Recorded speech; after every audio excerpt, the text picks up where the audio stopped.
Good morning, students.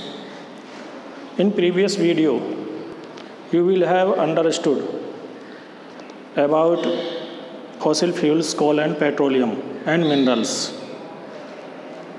In this video, you will study about how to conserve natural resources. हम natural resources को कैसे conserve कर सकते हैं, क्योंकि इसी तरीके से इनका यूज होता रहा या ये वेस्ट यूज होता रहा इनका, तो ये बहुत जल्दी से ख़त्म हो जाएंगे। इसलिए हमें इनका यूज़ सोच समझकर करना चाहिए और इन्हें हमें कंजर्व करना चाहिए, क्योंकि आप जानते हैं कि यदि जो कोल और पेट्रोलियम्स जो आपने पीछे वाले उसमें वीडियो में पढ़े थे, कोल और पेट्रोलियम्स के बारे में, उन्हें बनने में मिलियंस ऑफ ईयर्स लग जाते हैं, लाखों साल लग जाते हैं उन्हें बनने के लिए। जो प्लांट्स और एनिमल्स के रिमेनिंग से बनते हैं उस प्रोसेस में लाखों साल लग जाते हैं। इसी तरीके से जो हमारी सॉइल बनती है, हमने आपको पहले भी पढ़ाया था इसमें, तो कि सॉइल क्या क्या हमें अर्थ क्या प्रोवाइड कराती है, सॉइल मेटल्स मिनरल्स वगैरह सब प्रोवाइड कराती है। तो जो सॉइल बनती है हमारी, तो सॉइल जो रॉक्स कन्वर्ट होती हैं, रॉक्स से सॉइल फॉर्मेशन होता है, उसमें भी मिलियंस ऑफ ईयर्स लग जाते हैं, मिलियंस ईयर्स लग जाते हैं, उसमें भी लाखों साल लग जाते हैं सॉइल बनने में भी। तो इसी टाइप से हमें सॉइल को भी कंजर्व करना चाहिए, क्योंकि soil is a natural resource for us. हमारे लिए एक सॉइल भी क्या है, नेचुरल रिसोर्स है। तो सॉइल या फॉसिल फ्यूल्स को जो अंडरग्राउंड सोर्स हैं हमारे, इन्हें हम कैसे कंजर्व कर सकते हैं, इस वाली वीडियो में आप समझेंगे। तो हाउ टू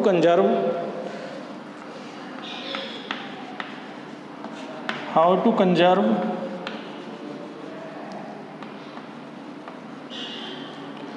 नेचुरल रिसोर्सेज।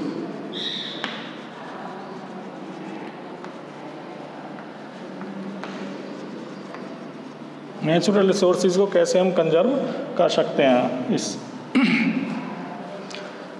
तो देखिए, कोल और पेट्रोलियम दोनों प्रीसियस सब्सटेंसेस हैं और ये ख़त्म होने वाले नॉन रीन्यूएबल सब्सटेंसेस हैं। दोनों ही नॉन रीन्यूएबल सब्सटेंसेस हैं, इसलिए इनका हमें सोच समझकर यूज करना चाहिए। इन्हें बनने के लिए या इनके फॉर्मेशन में मिलियंस ईयर्स लग जाते हैं, इसलिए हमें इनको कंजर्व करना चाहिए और इन्हें कंजर्व करने के लिए कुछ कदम उठाने चाहिए या स्टेप उठाने चाहिए। इसी तरीके से soil is a natural resource. Soil भी एक नेचुरल रिसोर्स है, उसको भी हम कैसे कंजर्व कर सकते हैं। कंजर्वेशन ऑफ सॉइल के कौन कौन से मेथड हैं, उनके बारे में भी इस वीडियो में हम आगे समझाएंगे।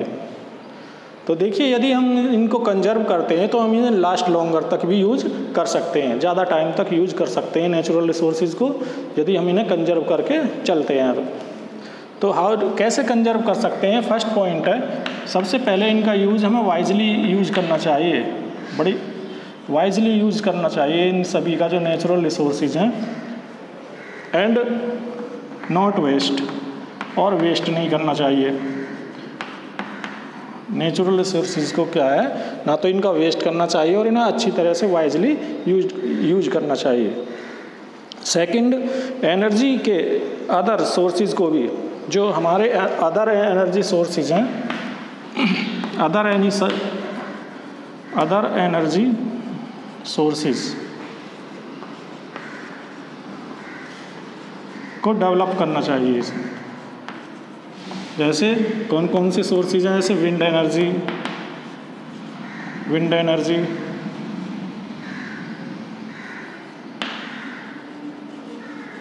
Solar energy,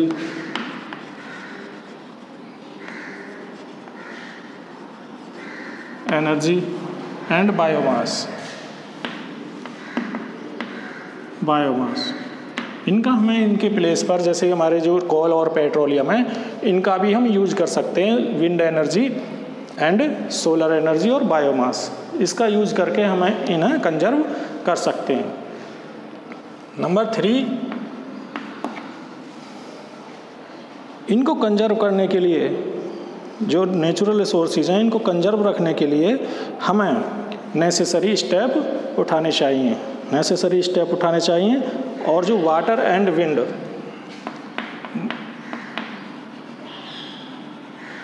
necessary strict step उठाने चाहिए। और वाटर एंड विंड जो नेचुरल रिसोर्सेज हैं इनको क्या करना चाहिए, वाटर और विंड को भी पॉल्यूट नहीं करना चाहिए, नॉट पॉल्यूट। इसके प्रति भी हमें बहुत सख्त कदम उठाने चाहिए। जो वाटर और विंड पॉल्यूशन होते रहते हैं, air pollution and water pollution, इनको भी हमें सभी को पॉल्यूट नहीं करना चाहिए और इसके प्रति हमें सख्त कदम उठाने चाहिए। नेक्स्ट, अब ये तो हो गया इसमें कोल एंड पेट्रोलियम के बारे में। अब नेक्स्ट है soil conservation. Next topic is soil conservation. हम पहले ही बता चुके हैं कि soil is a natural resource, तो हम इसको कैसे कंजर्व कर सकते हैं सॉइल को।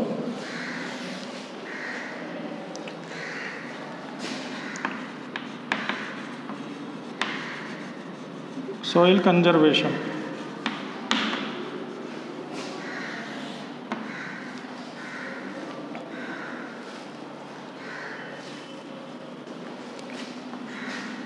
व्हाट इज, पहले soil conservation, what is soil conservation? Protecting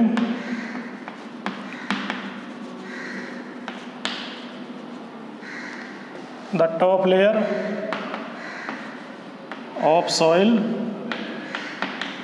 from erosion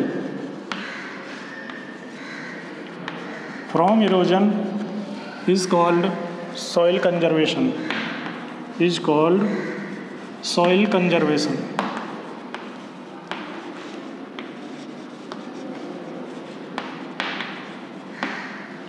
अब देखिए सॉइल कंजर्वेशन, आप ये सोच रहे हैं कि सॉइल खर्च हो जाएगी, जैसे कोल और पेट्रोलियम खर्च होने वाली चीज़ है, इसी तरीके से सॉइल भी खर्च हो जाएगी। ऐसा ये खर्च नहीं है, ना कहीं उठाकर ले जाई जाएगी। क्या होता है इसमें कि ह्यूमन बींग्स तो इससे ज़्यादा क्या करते हैं, ह्यूमन बींग्स इसको नेचुरली ये क्या हो जाती है, सॉइल इरोज हो जाती है by wind, strong wind and flowing water से। तो उसे हमें रोकना है। कैसे हम रोक सकते हैं, प्रिवेंट कैसे चेक कर सकते हैं सॉइल इरोजन को हम कैसे रोक सकते हैं, उसके अलग डिफरेंट मेथड है उन्हें रोकने के लिए। मेथड्स ऑफ सॉइल कंजर्वेशन में आप इसमें टॉपिक में पढ़ाएंगे, जैसे afforestation, first method is afforestation, embankments, making dams, इस तरीके से अलग अलग इसके, बाई टेरेस फार्मिंग, इस तरीके से हम सॉइल कंजर्व कर सकते हैं। तो प्रोटेक्टिंग द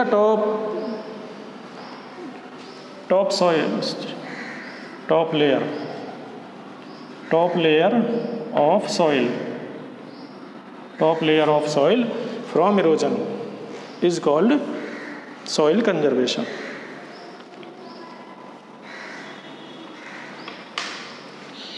नेक्स्ट, स्टूडेंट्स, जैसे आपने उसमें पढ़ा था, जैसे कोल एंड पेट्रोलियम को बनने में काफ़ी टाइम लगता है, मिलियंस ऑफ ईयर्स को लग जाते हैं, मिलियंस ऑफ ईयर्स इसमें लग जाते हैं। इसी टाइप से सॉइल को, जो सॉइल के फॉर्मेशन में भी मिलियंस ऑफ ईयर्स लगते हैं।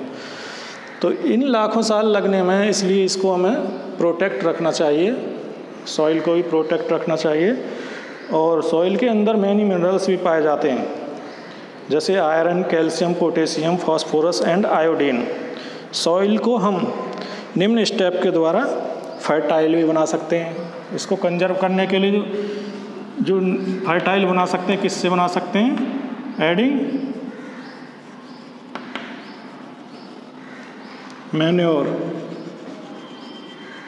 मैन्योर ऐड करके बना सकते हैं इसको, सॉइल को फर्टाइल। और किससे बना सकते हैं हम, डीप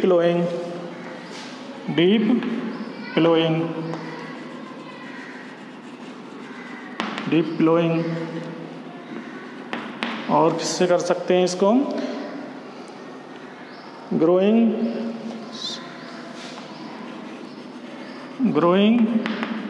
लेग्यूमिनस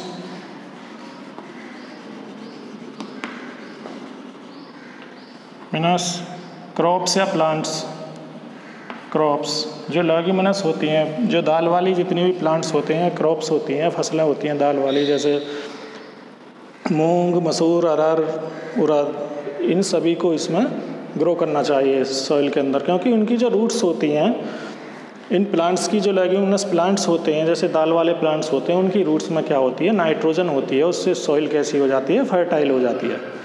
जो बैक्टीरिया होते हैं उसकी रूट्स में, वो जो सॉइल की जो नाइट्रोजन है उसको फर्टाइल बनाने में यूज होते हैं। सॉइल की नाइट्रेट्स को नाइट्रोजन में चेंज कर देते हैं, कन्वर्ट करके प्लांट की ग्रोथ को बढ़ाते हैं। इसी तरीके से मेथड्स ऑफ सॉइल कंजर्वेशन, अब देखिए हम पढ़ेंगे इसमें methods of soil conservation. Bye growing more and more trees.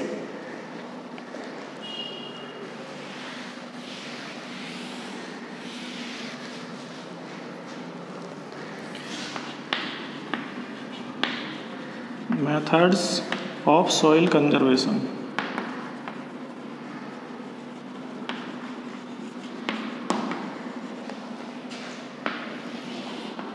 First method is by growing more and more trees.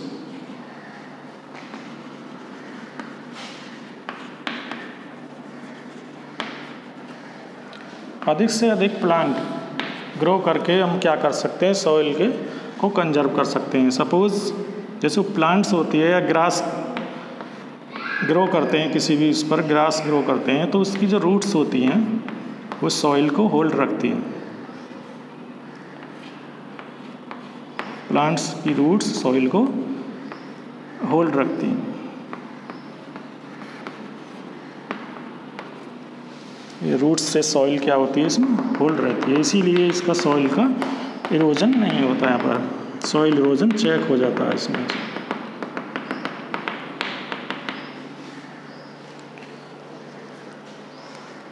We should more and more plant to check the soil erosion.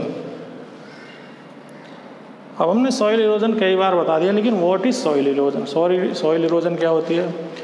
देखिए, जो flowing water या strong wind से जो top layer होती है soil की, वो दूर चली जाती है उड़ करके, या बह करके, पानी के साथ बह करके दूर चली जाती है, उसे क्या कहते हैं? Soil erosion. उसको कैसे रोक सकते हैं? तो bye growing more and more plants या ट्रीज, यानी मोर और मोर प्लांट्स ग्रोइंग करके उसको हम प्रिवेंट कर सकते हैं, रोक सकते हैं सॉइल इरोजन को, क्योंकि जो रूट्स होती हैं प्लांट्स की, वो उनको स्ट्रिक्टली होल्ड रखती हैं अपने साथ, सॉइल को, सॉइल में फिक्स रहती हैं और सॉइल को अपने साथ होल्ड रखती हैं। सेकंड,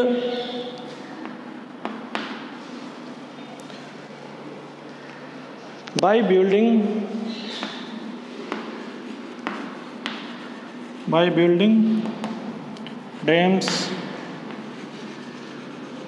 डैम्स और embankments.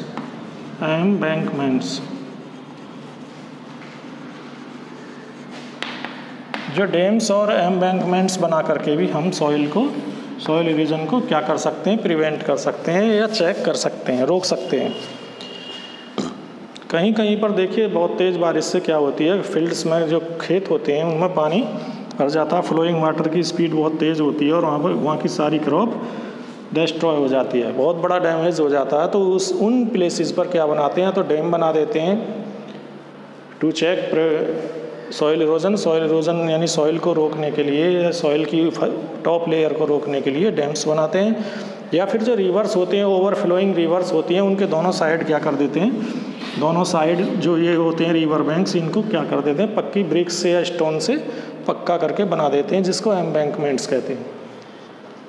Right. Number 3, terrace farming. By terrace farming,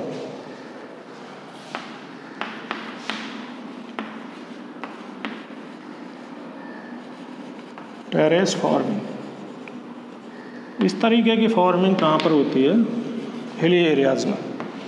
hilly areas में क्या है, यहाँ पर जो स्लोप होते हैं, इस तरीके से स्लोप होते हैं हिली एरियाज़ में। क्या करते हैं, यहाँ पर कुछ कट करके यहाँ पर स्लोप्स में टेरेस बना देते हैं इस तरीके से टेरेस की तरह ना बना देते हैं। जो इसमें जो वाटर का जो वाटर फ्लो होता है यहाँ से, वो फर्स्ट वाले स्टेप पर यहाँ पर पहले स्टॉप होगा, यहाँ पर इसकी स्पीड कम होगी, इस तरीके से नीचे तक यहाँ तक बहुत स्पीड कम हो जाती है, और उसी से क्या होता है, इसमें सॉइल इरोजन चेक होता है, अच्छा सॉइल इरोजन प्रिवेंट हो जाता है। क्योंकि यहाँ से जो सीढ़ी नुमा खेत बनाते हैं, इस तरीके से सीढ़ी वाले खेत बना देते हैं, उसके हिसाब से ही यहाँ पर इसकी वाटर फ्लोइंग की स्पीड बहुत कम हो जाती है, और उसी से